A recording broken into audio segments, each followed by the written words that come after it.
नमस्कार, जय हिंद, जय भारत, जय पैरामिलिट्री।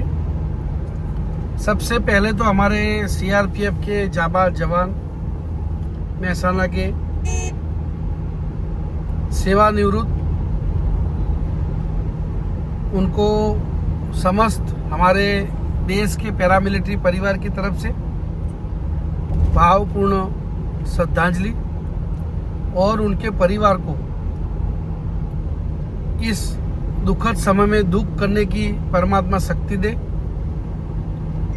ऐसी मैं समस्त हमारे पैरामिलिट्री परिवार की तरफ से ईश्वर को प्रार्थना करता हूँ। ये आज की जो घड़ी है वो हमारे पैरामिलिट्री परिवार के लिए बहुत दुखद है, खास करके विशेष सबसे बड़ी फोर्स पैरामिलिट्री में सेंट्रल रिजर्व पुलिस फोर्स, जिसके बारे में अगर बातचीत करे जाए तो उस बात में काफ़ी लंबा समय हो जाएगा। तो मैं जो मेन हमारा उद्देश्य है, मकसद है, एम है कि आज काफ़ी लोगों ने कमेंट किया कि भाई सेवानिवृत्त जवान को तिरंगा के साथ क्यों सम्मान नहीं दिया गया। मैं उन सभी हमारे जिन्होंने प्रश्न किया उनको सैल्यूट करता हूँ, वंदन करता हूँ, नमन करता हूँ कि कम से कम एटलीस्ट ये प्रश्न किसी के दिमाग में आया तो सही, क्योंकि कोई भी विचार आना बहुत जरूरी है। कोई भी कार्य होता है, आइंस्टाइन, हम एक वैज्ञानिक के ऊपर जाते हैं, कोई वो पढ़ा लिखा आदमी नहीं था कि भाई फल ऊपर से नीचे क्यों गिरा, तो उन्होंने गुरुत्वाकर्षण उनका आविष्कार किया। उसी तरह कोई भी विचार आना बहुत जरूरी है। इसलिए मैं सबसे पहले जिनको ये विचार आया कि सेवानिवृत्त जवान को सम्मान क्यों तिरंगा के साथ नहीं दिया गया, तो मैं उनके साथ उनका इस बात का समर्थन करता हूँ और उनको दिल से नमन वंदन फिर से सैल्यूट करता हूँ। क्योंकि जो जवान है, चाहे सेवानिवृत्त जवान हो या किसी कारण से जॉब छोड़ के आया हो जवान, सारे जवान ने देश की सीमा की रखवाली की है, सुरक्षा की है। अपने परिवार को छोड़ के उन्होंने बहुत बड़ा योगदान, बलिदान, सैक्रिफाइस दिया है। तो उन्होंने लड़ाई में पे जब भी आतंकवादी के साथ हो, मुठभेड़ हो या कोई भी ऐसी आपदा देश के ऊपर आई है, सरहद की सुरक्षा, अंतरिक्ष सुरक्षा, संसद भवन में जब हमला हुआ, तब भी हमारे ये जो सीएपीएफ के जवान है उन्होंने बहुत ही निडरता के साथ एक बहुत उत्तम एग्जाम्पल दिया था कि देश की सुरक्षा को कतई थोड़ा बहुत भी नुकसान नहीं पहुंचने देंगे। और आज भी अभी देखो कि बॉर्डर सिक्योरिटी फोर्स और सभी पैरामिलिट्री क्या युद्ध में नहीं थे? युद्ध में थे। आज जब हमारे सरकार ने आदेश किया तो सभी ने छुट्टी कैंसिल करने का आदेश दिया, तो तुरंत ही हमारे पैरामिलिट्री के जवान भी तुरंत ही वहां पर कश्मीर में, जहां पर ये जो एक जिसकी घोर निंदा किया जाए, जो ये एक कायरता वाला जो कार्य किया है, उनके ऊपर जो सबक सिखाने वाला कार्य हमारे आदरणीय नरेंद्र मोदी साहब ने जो किया है, उनको भी मैं लाख लाख वंदन करता हूँ। बहुत ही ईंट का जवाब पत्थर से दिया था। लेकिन मैं यहाँ संगठन की बात कर रहा हूँ कि ये संगठन में अगर ये कार्य करना है तो किसी भी कार्य को करने के लिए सभी का सहयोग चाहिए। ये कार्य भी कोई बड़ी बात नहीं है। निवृत्त जवान को भी डिपार्टमेंट क्या एक फ्लैग और सब आएंगे, क्यों नहीं आएंगे? लेकिन कमी किस में है?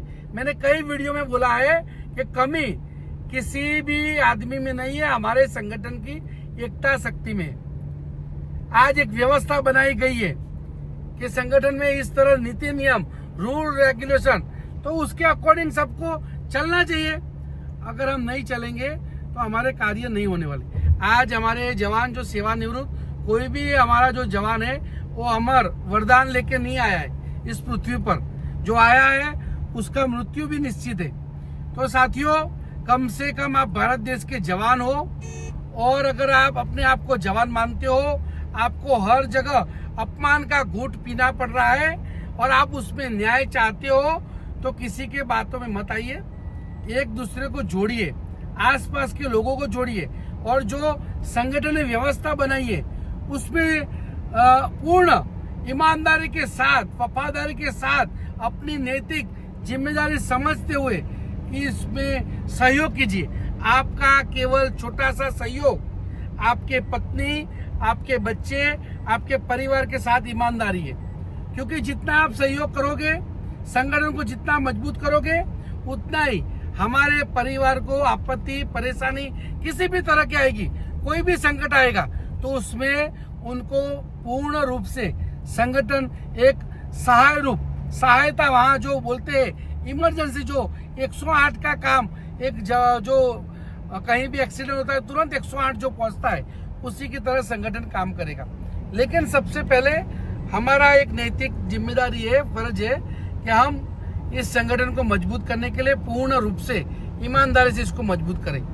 अगर हम लोग ईमानदारी से मजबूत करेंगे, जो इम्पॉसिबल चीज है, और हिटलर की बात करें तो उसकी डिक्शनरी में भी नहीं थे इम्पॉसिबल।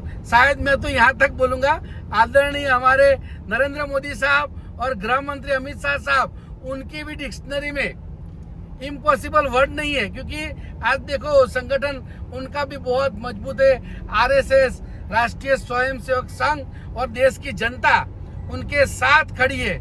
इसलिए वो एकदम बेखौफ होके किसी भी देश जो हमारे देश के ऊपर गलत आंखें, गलत निगाहें और गलत काम करता है, तो उसको मुंह तोड़ जवाब देने के लिए हमारे आदरणीय प्रधानमंत्री कुछ भी बोलते हैं, बेझिझक बोलते हैं, और खास करके निडर होके बोलते हैं। उनके आप चेहरे पर देखना किसी भी तरह का चिंता का हाव भाव नहीं होता है। तो ये हाव भाव जो चिंता का है, हम तभी ला सकते हैं जब हमारा संगठन मजबूत हो। मैं सभी से फिर से नम्र निवेदन प्रार्थना करता हूँ कि मैं एक छोटा सिपाही हूँ, राष्ट्रीय अध्यक्ष, और ये सब ये जो पद है संगठन में, एक खाली संगठन को सुचारू रूप से चलाने का सिस्टम है। मैं हमारे परिवार के सभी सदस्यों को बहुत ही सम्मान करता हूँ। एक एक सदस्य के एकता शक्ति के कारण और सभी के सहयोग के कारण हम अपने परिवार की दुख तकलीफ समस्या के साथ साथ हम अपने स्वाभिमान, हक, आत्मसम्मान, सबसे बड़ा होता है आत्मसम्मान और अपना स्वाभिमान, खुददारी जो जिसको बोलते हैं। अगर आपका जमीर जिंदा नहीं है तो आप ये जीवन नहीं जी रहे, आप एक मुर्दे की तरह जीवन जी रहे। इसलिए जहां अपमान है उसको सहन करना भी एक, उसके बारे में मैं वर्ड यहाँ कमेंट नहीं करना चाहता हूँ, वो गलत हो जाएगा। इसलिए मैं सबसे एक रिक्वेस्ट प्रार्थना कर रहा हूँ कि यहाँ पर कोई गलत वर्डों का यूज नहीं करना चाहता हूँ। केवल सभी से प्रार्थना करता हूँ कि आप लोग संगठन को सहयोग कीजिए, और आप लोगों की एकता शक्ति के कारण ही जरूर पैरामिलिट्री के सभी जो आप मांग लेके चल रहे हो, चाहे वो गुजरात की बात कर रहा हो या तो अन्य देश में भी, ऐसा नहीं है गुजरात में ही सीआरपीएफ के लिकर का प्रॉब्लम है, कई जगह प्रॉब्लम है, और हमारे सीआईएसएफ के भाइयों को भी प्रॉब्लम है, और सभी को है, सभी तरह का प्रॉब्लम है। कैंटीन का भी प्रॉब्लम है कि हमें आर्मी की तरह सम्मान मिलना चाहिए। देश को जब आपत्ति आती है तो छुट्टी केवल आर्मी की रद्द नहीं करते, हमारे पैरामिलिट्री की भी रद्द की गई है, तुरंत उनको कॉल करके वापस बुलाया गया है। तो दोनों ही हमारे देश के जवान हैं, दोनों को समान सुविधा, जब देश को आपत्ति आती है तो दोनों को बुलाते हैं, तो फिर देश में दोनों को समान सम्मान होना चाहिए। रिक्वेस्ट, सभी सहयोग कीजिए। जय हिंद, जय भारत, जय पैरामिलिट्री।